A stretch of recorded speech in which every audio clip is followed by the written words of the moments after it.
అమ్మని చూపించేటప్పుడు ఆ అమ్మాయిని చచ్చిపోయిందని చెప్పేసి గోడ పక్కన పడేశారు స్ట్రెచ్చర్ మీద క్లాత్ కప్పి.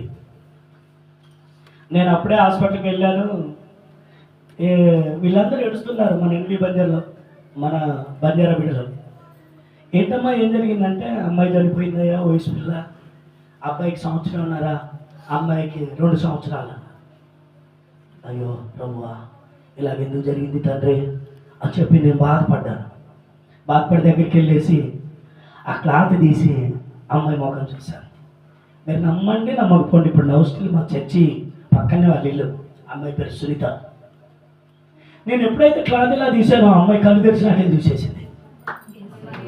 చెప్పడం దేవుడు కార్యం చేశాడు. ఇది అబద్ధం కాదు. నాగరాజు అన్న కూడా తెలుసు.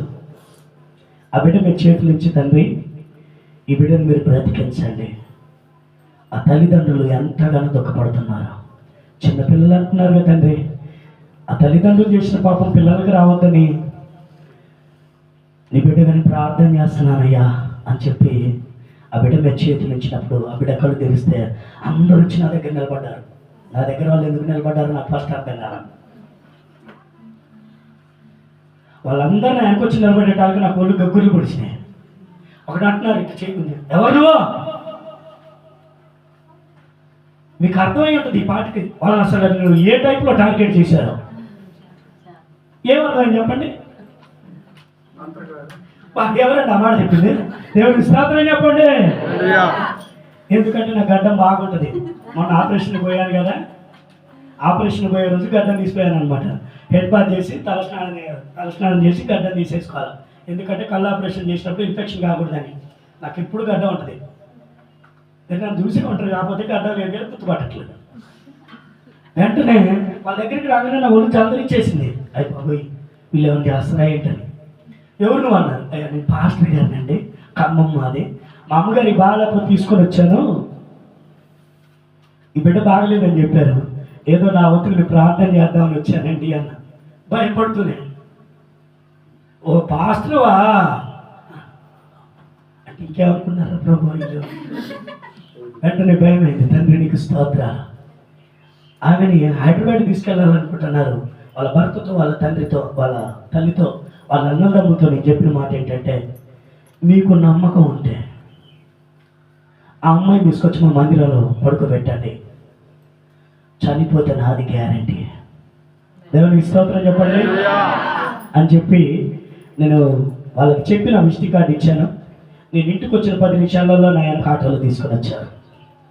9 నెలలు అమ్మాయి మంచాన్ని పడిపోయి, అమ్మాయి దగ్గరికి వెళ్తే దుర్వాసన వస్తుంది. ఆ ఈగలు దోమలు నోట్లోకి వెళ్ళిపోయి అమ్మాయి దగ్గర నిలబడితేనే బహు భయంకరమైనటువంటి స్మెల్ వస్తూ ఉంది. దేవుని కృపను బట్టి ఫెర్టిలైజర్ షాపు నందు ఐడియా ఉన్నట్టు మీకు ఎన్వి బంజర్లో నందు సునీత. ఎస్, ఈరోజు ఆ అమ్మాయి బ్రతికింది అంటే మన ప్రభు అయినటువంటి యేసుక్రీస్తు. హల్లెలూయా. దేవుని మహాకృపను బట్టి 9 నెలలు మంచానికి అంకితమైన అమ్మాయిని దేవుడు 9 దినాలలో ఇంటికి పంపించేశాడు. మన దేవుడు గొప్ప కార్యములు చేయగల దేవుడు. హల్లెలూయా. దేవుని స్తోత్రాలు చెప్పట్లేదు మీరు? ఎందుకు చెప్పట్లేదు మీరు? హల్లెలూయా. కాబట్టి ప్రియమైనటువంటి దేవుని బిడ్డలారా, దేవుడు మనతో ఉన్నప్పుడు, దేవుడు తన వాక్యము ద్వారా మనల్ని పరిపూర్ణతలోనికి నడిపించేటప్పుడు, మనం ఎప్పుడైతే దేవుడి కార్యాలు చూడాలని మనం ఆశ కలిగి ఉంటామో, మనం చేసే ప్రార్థన దేవుడు ఖచ్చితంగా ఆలకిస్తాడు. నమ్మకం ఉందా మీకు? దేవుడు చేస్తాడే చేయడండి. ఒక్కటి మాత్రం గుర్తుపెట్టుకోండి, పొటాపొట్టిగా ఏమలే అందరు దేవుళ్ళు లాంటివి ఈయన కూడా అని అనుకున్నాం అనుకో, మనం కూడా అందరు పోయేటట్టు వెళ్తాం.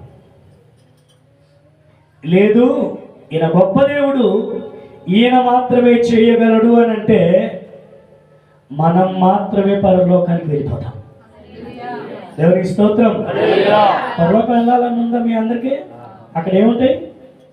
బంగారం, వెండి 2000 రూపాయల నోట్లు, అంతేనండి. కావాల్సినంత వేసుకోవచ్చు. బంగారం నో ప్రాబ్లం. బంగారం కావాలని చేతులు పైకి లేపండి.